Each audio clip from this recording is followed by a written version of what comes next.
1 Korinthos 13:3.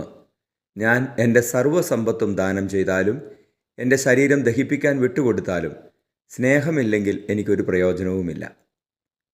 പരിശുദ്ധ പരമദിവ്യകാരുണ്യേശ്വയ്ക്ക് എന്നേരവും ആരാധനയും സ്തുതിയും പുകഴ്ചയും ഉണ്ടായിരിക്കട്ടെ. ഈശോയെ നന്ദി, ആരാധന. Hallelujah, hallelujah, hallelujah, hallelujah. ഈശോയെ ഞങ്ങളിങ്ങനെ സ്തുതിക്കുന്നു, ആരാധിക്കുന്നു. Hallelujah, hallelujah.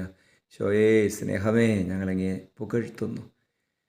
ഈശോയെ ഞങ്ങളുടെ ഹൃദയങ്ങളെ സ്നേഹത്താൽ നിറയ്ക്കണമേ. പരസ്പര സ്നേഹവും പരസ്നേഹവും കൊണ്ട് നിറയ്ക്കണമേ. ഈശോയെ സ്നേഹിക്കുക എന്നാണല്ലോ ഏറ്റവും വലുത്. അങ്ങ് സ്നേഹമാണല്ലോ. പരിശുദ്ധ ത്രിത്വം സ്നേഹമാണല്ലോ. ക്രിസ്തുമസ് സ്നേഹത്തിൻ്റെ അനുഭവമാണല്ലോ, സ്നേഹത്തിൻ്റെ തിരുജനനമാണല്ലോ. ഞങ്ങളുടെ ഹൃദയങ്ങളെ സ്നേഹത്താൽ നിറയ്ക്കണമേ. നമ്മുടെ കർത്താവ് യേശു മിശിഹായുടെ കൃപയും പിതാവായ ദൈവത്തിൻ്റെ സ്നേഹവും പരിശുദ്ധാത്മാവിൻ്റെ സഹവാസവും നിങ്ങളോടുകൂടി ഉണ്ടായിരിക്കട്ടെ, ഇപ്പോഴും എപ്പോഴും എന്നേക്കും. ആമേൻ. ബെത്ലഹേമിൽ പിറവിയെടുത്ത ശിശുവിന് അവർ സമ്മാനിച്ചതിലൊന്ന് സ്വർണമായിരുന്നു. പുൽക്കുടിലിൽ കിടക്കുന്ന ശിശുവിനെ അവർ രാജാവായി കാണുകയും അംഗീകരിക്കുകയും ചെയ്തു.